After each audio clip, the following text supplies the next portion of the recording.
दोस्तों, Indian business tycoon Mukesh Ambani को कौन नहीं जानता। मुकेश अंबानी और उनकी पत्नी नीता अंबानी पूरी दुनिया में रिलायंस कंपनी के हवाले से जाने जाते हैं। दुनिया की अमीर तरीन शख्सियात में से एक मुकेश अंबानी अपने शाहाना रहायश का एंटीलिया में अपने ख़ानदान के अफराद के साथ रहते हैं। इस बार फिर एंटीलिया यानी मुकेश अंबानी की ये शाहाना रहायश का खबरों में सुर्खियों का बाइस बनी हुई है। खानदान के दिगर अफराद के साथ शाहाना रहायश का मुल्क के सबसे पुरतइश घरों में से एक है। मुबैना तौर पर 15,000 करोड़ रुपए की मुंबई में वाक़या रहायश का खबरों में कि इसकी पुरतइश खसूसियात यहाँ हाई प्रोफाइल मालिकान की वजह से नहीं बल्कि तारीखी जायदाद के तनाज़ा की वजह से हैं। हाल ही में वक्फ तरमीमी बिल पार्लियामेंट में मंजूर किया गया था और बाद में इसे सदर जमहूरिया ने मंजूरी दे दी। लेकिन सबसे ज़्यादा सुर्खियां बटोरने वाली खबर ये इल्ज़ाम है कि मुकेश अंबानी और नीता अंबानी का एंटीलिया वक्फ बोर्ड की ज़मीन पर बनाया गया है। दोस्तों, आपने इस घर की बहुत सारी तस्वीर देखी होंगी। हर इंसान का दिल चाहता है कि वो ऐसे ही बने आसाइशों से पुरतइश घर में रहे, लेकिन मुंबई के परेड रोड इलाके पर वाक़या हिंदुस्तान की सबसे महंगी जायदादों में से एक एंटीलिया के बारे में दावा किया जाता है कि यह वक्फ बोर्ड की ज़मीन पर बनाई गई है।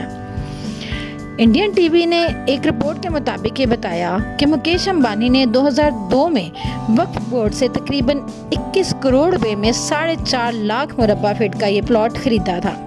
महाराष्ट्र असेंबली में इससे मुतालिक रखी गई एक्शन टेकन रिपोर्ट यानी ATR में कहा गया है कि वक्फ बोर्ड प्रॉपर्टी को ज़ाती मकासद के लिए फरोख्त नहीं किया जा सकता। इस रिपोर्ट के मुताबिक जायदाद के साबिक मालिक करीम भाई ने ये ज़मीन वक्फ बोर्ड को दे दी थी ताकि इसको मजहबी तालीम और यतीमों की रहायशगाह के लिए एक बिल्डिंग बनाई जा सके। इसके बजाय ये ज़मीन मुकेश अंबानी को बेच दी गई, जिस पर आज उनका घर बना हुआ है। ये मामला सुप्रीम कोर्ट में काफ़ी अरसे से ज़ेर इल्तवा है और अगर फैसला अंबानी खानदान के खिलाफ आ जाता है तो इन्हें यह ज़मीन खाली करनी पड़ सकती है, क्योंकि यहाँ पर कोई भी अपनी ज़ाती रहायशगाह बनाने का अहल नहीं था। उस माहिदे के मुताबिक ये ज़मीन सिर्फ़ और सिर्फ यतीमों की रहायशगाह के लिए इस्तेमाल हो सकती थी या मजहबी तालीम के मकासद के लिए। तो दोस्तों, हम सब ये जानने के लिए बेचैन हैं कि आखिर इसका फ़ैसला क्या होगा। क्या मुकेश अंबानी और नीता अंबानी को अपने ख़ानदान के दिगर अफराद के साथ ये 15,000 करोड़ रुपए का घर खाली करना पड़ेगा या फैसला इसके बरक्स होगा। तो इस वीडियो को ख़त्म करने से पहले मैं आपको इस घर के चंद बहुत अहम खसूसियात के बारे में बता दूं। ये खसूसियात कुछ इस तरह की हैं जो हमें किसी भी दूसरे घर में नज़र नहीं आती। दुनिया की दूसरी महंगी तरीन इमारत अपनी खसूसियात के लिहाज से एक है।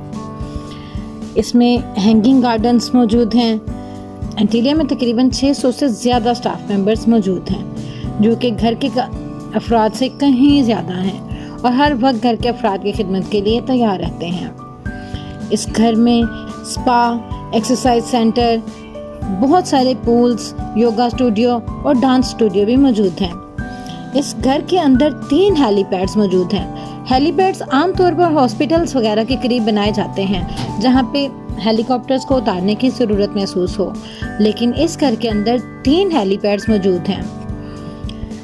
इस घर के अंदर मुंबई की गर्मी और हब्स को मद्देनजर रखते हुए एक बहुत बड़ा स्नो रूम भी बनाया गया है, जहां पे इस घर के अफराद गर्मी को मात दे के बहुत आसानी से गर्मियों के दिनों में भी सर्दी एंजॉय कर सकते हैं।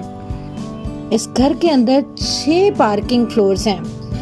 6 फ्लोर सिर्फ और सिर्फ गाड़ियां पार्क करने के लिए मुतय्यन किए गए हैं। इस घर के अंदर सुपर फास्ट एलिवेटर्स मौजूद हैं।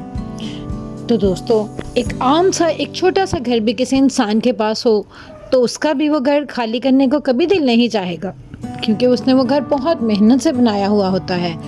तो इतना बड़ा, इतना खसूसियात में मबनी घर जिसमें मुकेश अंबानी और उनके ख़ानदान को रहते हुए 15 साल से ज़्यादा का अरसा हो गया, तो आप समझ सकते हैं कि उनका इस घर के साथ क्या जज्बाती लगाव होगा। तो हम दुआ करते हैं कि उनके लिए सब कुछ बेहतर हो।